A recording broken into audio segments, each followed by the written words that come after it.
Hi ಎಲ್ಲರಿಗೂ welcome to the channel. ನಾನು ನಿಮ್ಮ ರಚಿತಾ ಮಂಜುನಾಥ್. ಮಕ್ಕಳು ತುಂಬ ದಿನದಿಂದ ಚಿಕನ್ ಫ್ರೈಡ್ ರೈಸ್ ಮಾಡಿಕೊಡಮ್ಮ ಅಂತ ಕೇಳ್ತಾಯಿದ್ರು. ಹಾಗಾಗಿ ಇವತ್ತು ಯಾವುದೇ ಸಾಸ್ನ ಯೂಸ್ ಮಾಡ್ಕೊಳ್ದಲೇ ಕಡಿಮೆ ಇಂಗ್ರೀಡಿಯೆಂಟ್ಸ್ ಬಳಸ್ಕೊಂಡು ಸಿಂಪಲಾಗಿ ಟೇಸ್ಟಿಯಾಗಿ ಹೆಲ್ದಿಯಾಗಿ ಚಿಕನ್ ಫ್ರೈಡ್ ರೈಸ್ನ ಮಾಡ್ತಾಯಿದ್ದೀನಿ. ಚಿಕನ್ನ ಫಸ್ಟೇ ಚಿಕ್ಕ ಚಿಕ್ಕದಾಗಿ ಕಟ್ ಮಾಡಿಕೊಂಡು ಕಬಾಬಿಗೆ ಎಲ್ಲ ಮಿಕ್ಸ್ ಮಾಡ್ಕೊಂಡು ಇಟ್ಕೊಂಡಿದ್ದೆ.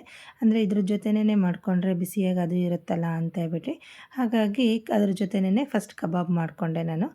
ಆಮೇಲೆ ಒಂದು ಬಾಣಲೆಯಲ್ಲಿ ಈರುಳ್ಳಿನ ಚೆನ್ನಾಗಿ ಫ್ರೈ ಮಾಡಿಕೊಂಡೆ. ಈರುಳ್ಳಿ ಜೊತೆಗೆ ನಾನು ಎಲೆಕೋಸನ್ನ ಹಾಕ್ಕೊಂಡೆ. ಎಲೆಕೋಸಿದ್ರೇನೆ ವೆಜ್ ಫ್ರೈಡ್ ರೈಸ್ ಆಗಲಿ ಚಿಕನ್ ಫ್ರೈಡ್ ರೈಸ್ ಆಗಲಿ ಸ್ವಲ್ಪ ಟೇಸ್ಟ್ ಜಾಸ್ತಿ ಬರುತ್ತೆ. ಆದರೆ ಅದನ್ನು ಎಣ್ಣೆಲಿ ಚೆನ್ನಾಗಿ ಮಿಕ್ಸ್ ಮಾಡ್ಕೋಬೇಕು.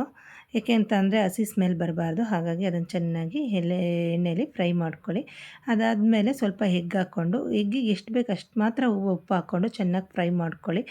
ಎಗ್ಗೆಲ್ಲ ನೀಟಾಗಿ ಫ್ರೈ ಆದಮೇಲೆ ಚಾಟ್ ಮಸಾಲ, ಗರಂ ಮಸಾಲ, ಒಂಚೂರು ಶುಂಠಿ ಬೆಳ್ಳುಳ್ಳಿ ಪೇಸ್ಟ್ ಹಾಕ್ಕೊಂಡಿದ್ದೀನಿ. ಅದು ನೀಟಾಗಿ ಮಿಕ್ಸ್ ಮಾಡ್ಕೊಳ್ಳಿ. ಅದಾದಮೇಲೆ ಚಿಕನ್ ಹಾಕ್ಕೊಂಡು ಇನ್ನೊಂದು ಸ್ವಲ್ಪ ಮಿಕ್ಸ್ ಮಾಡಿಕೊಂಡು ರೈಸ್ ಹಾಕ್ಕೊಂಡು ನೀಟಾಗಿ ಮಿಕ್ಸ್ ಮಾಡ್ಕೊಳ್ಳಿ. ಈ ರೈಸ್ ಹಾಕೊಂಡ್ಮೇಲೆ ಖಾರ ಪುಡಿ ಹಾಕ್ಕೋತಾ ಇದ್ದೀನಿ. ಏಕೆ ಅಂತಂದರೆ ಮಿಕ್ಸ್ ಮಾಡೋದಕ್ಕೂ ಈಸಿ ಆಗುತ್ತೆ, ಟೇಸ್ಟು ಚೆನ್ನಾಗಿರುತ್ತೆ ಅಂತ.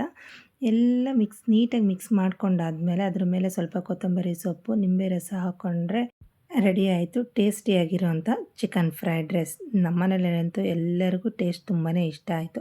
ನೀವು ಟ್ರೈ ಮಾಡಿ ಹೇಗಿದೆ ಅಂತ ಕಮೆಂಟ್ ಮಾಡಿ. ಹಾಗೆ ಸಬ್ಸ್ಕ್ರೈಬ್ ಮಾಡೋದನ್ನು